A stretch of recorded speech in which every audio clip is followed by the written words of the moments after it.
Hi, and welcome to the 10-Minute Food Truck Training Podcast. My name is Bill Moore. I'm the founder of Food Truck Training Group on Facebook, co-owner with my beautiful wife, Melissa, of our own food truck. It's called Food Truck 101, and I'm the executive director of the National Street Food Vendors Association, which is a nonprofit dedicated to education, advocacy, and uplifting all food vendors. Today, I'm going to be talking a little bit about baseball and leadership. But before we get into that, I want to remind you guys I'm going to be in Orlando, Florida this year, November 12th and 13th. I'm going to be at the Food Truck Owners Expo. I'm going to be giving two classes there, one on writing a profitable menu and one on marketing in the off-season. Then after those classes, I'm going to help kick off the Campfire Networking Session Lounge, where you guys can sit down and talk to me. You can listen to me talk about other topics, or you can just ask some questions. After I kick off the campfire session, I'm going to be joining my association's booth. I'll be there the rest of the day. You guys can join me there. I'll have a little area set up where you guys can sit down and talk to me and ask any other questions you got, or just hang out with me and listen to me talk. Again, that's going to be in Orlando, Florida, November 12th and 13th. If you need to buy your tickets, go to ftoexpo.com, and when you do, place that order for your tickets. Put in the code FTTG15 for a 15% discount.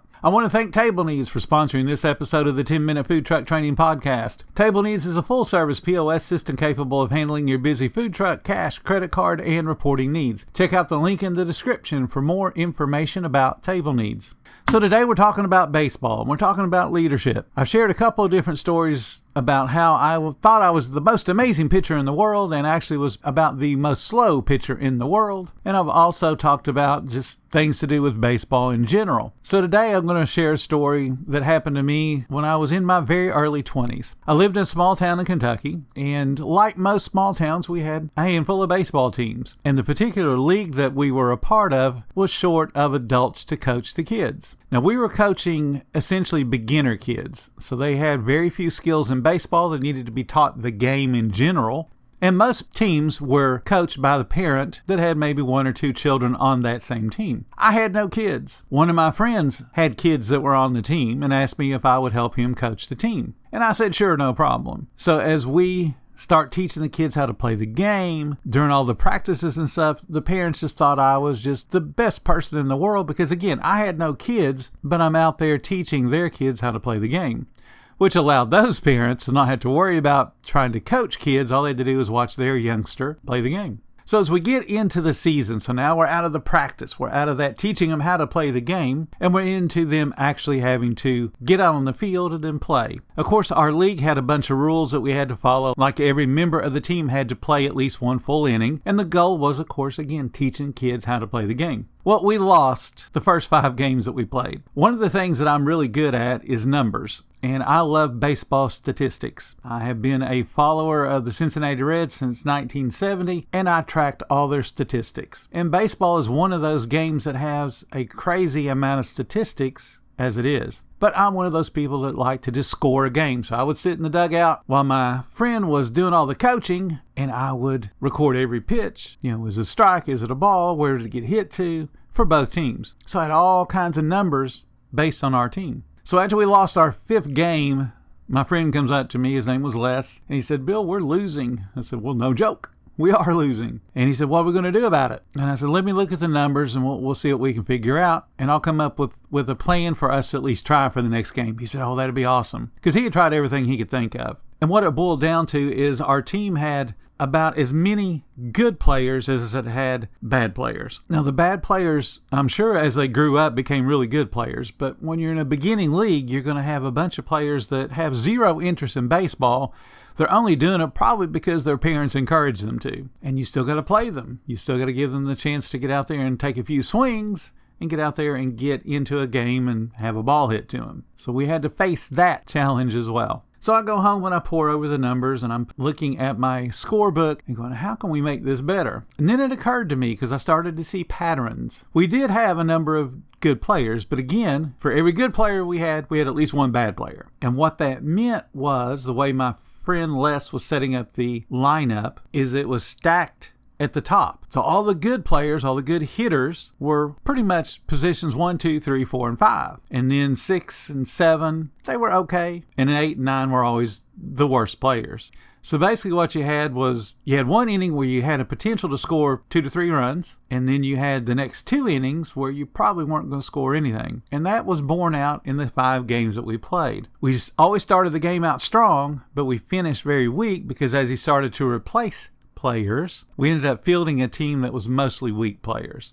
And by that point, if we were ahead, we would end up losing the game. So I came up with what was kind of a radical idea. Let's alternate the talent. And so what I did was I suggested we have 2 good players, a weak player, 2 good players, a weak player. And then as it got farther down the list, it became 1 good player, a mediocre player, and a weak player. And my thought process was we would never have an inning where we had 3 guaranteed outs in a row, because that's what our first 5 games had shown. We always had at least 2 innings in the game where we were 3 up, 3 down. And then we usually had 2 innings within the game where we'd get 1 hit, maybe 2, but then we ran into the streak of weak players, and then we'd be out of that inning without scoring runs, which also meant that the beginning of the next inning, we probably started with an out. So I said, let's do it this way. He said, okay, let's try it. So when we posted that lineup, all the parents were bickering back and forth. Well, this isn't going to work. We're never going to score any runs. And I explained to the ones that were being loudmouthed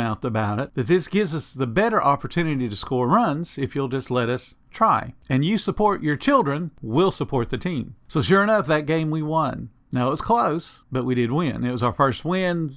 The team was ecstatic. All the kids that had not experienced a win, they were super thrilled. We won, we won, we won. That's all that we heard. The parents are coming up shaking our hands. Y'all did awesome. So the next game starts out the exact same way. Why are y'all playing all these players?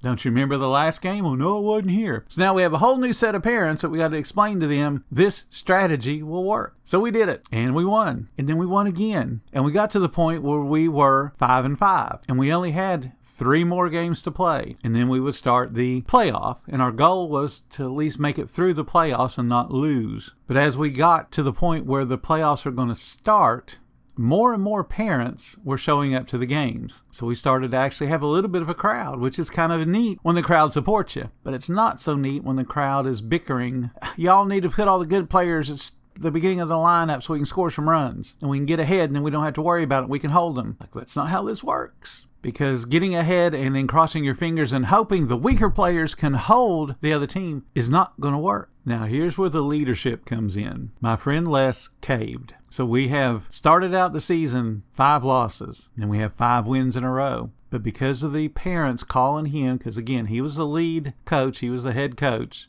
he was the one getting the phone calls, not me. He was the one that had to defend my decision, but he didn't understand the math behind it. He didn't understand why I made the choices that I did. So he couldn't defend them very well when somebody said, why isn't my son here? He should be batting first, or he should be batting cleanup. He's the best hitter on your team. And in those cases, I had sometimes the best hitter on the team batting 7 or 8. Why? Because I had 2 good players, or a good player, a mediocre player, and a weak player. That was how the lineup went. So I never had an inning where we would be 3 up and 3 down. And that was borne out in the 5 games that we won. We never had an inning where we were 3 up, 3 down. We always got at least 1 hit, and in most cases, when we got to the person who we thought might be an out, he wasn't always an out because there was runners on base. He may have bore down a little bit. He may have gotten a walk, but we weren't 3 up, 3 down. But Les couldn't explain that. He didn't understand the numbers. He didn't understand the decision-making process that had gotten us to that success. So he caved and went back to his original lineup, which was all the good players at the beginning of the lineup, all the bad players at the bottom. And we lost the next 3 games. So we're going into the playoffs. With a 5-win, 8-loss record. Not a real good position to be in. So the other teams looked at us as being just a little bump in the road on their way to winning the next several games and then, of course, winning the championship. So our game in the playoffs. I said, Les, we really need to go back to my lineup because it was perfect. It was 5-0. Your lineup is 0-8. We need to do this. I can't do it. The parents will complain. I said, just show them this book. Show them how it works. We got more hits. We scored more runs. when we spaced out the weaker players mixed in with the stronger players. That's how it works. You get 2 runners on, and then if you have 3 weak players in a row, you're probably not scoring anybody. But if you get 2 runners on and only have 1 weak player coming up, even if he gets an out, he's followed up by what? A hitter that has proven themselves over the course of the season. He wouldn't do it. So we ended up losing that very first game. Had Les been a little bit stronger in understanding first the business of how we got to win those 5 games, the numbers behind what caused us to win those 5 games. And one of the 5 games that we won was against the team that beat us in the playoffs. So we'd already beaten them once, so we knew how to beat them. And they had not gotten any better, but because we decided to put all the good hitters up first, score a couple of runs, and then have 2 innings in a row where we score nothing, we ended up losing. So as a leader, you have to make those tough decisions, but you got to understand the logic behind those decisions. You can't let someone else tell you this is how you ought to do it. Because when you get into those kind of situations, being told this is how you ought to do it, and then it doesn't work the way you thought it would, you're going to fall right back in to those old patterns that weren't successful anyway, but at least they were your patterns. Study your business. Study your food truck, your food vending business. Understand the highs and the lows. Figure out the why. And then respond to those. Don't be like Les was. Don't be encouraged by someone to do it this way when you're already doing it a different way that works.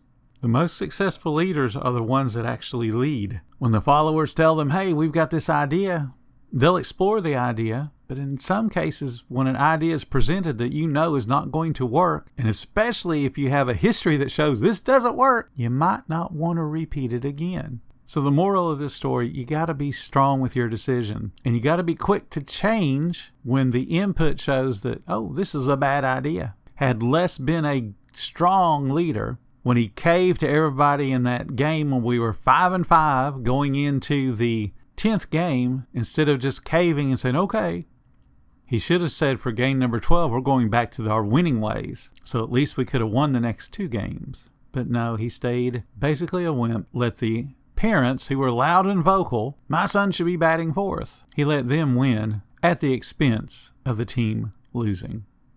Thank you guys so much for listening to the 10-Minute Food Truck Training Podcast. If you like what we do, take a moment to follow our podcast. And if you really like what we do, there's links in the description so you guys can show us a little bit of support. Every little bit does help keep us going. And until next time, you guys have a profitable day.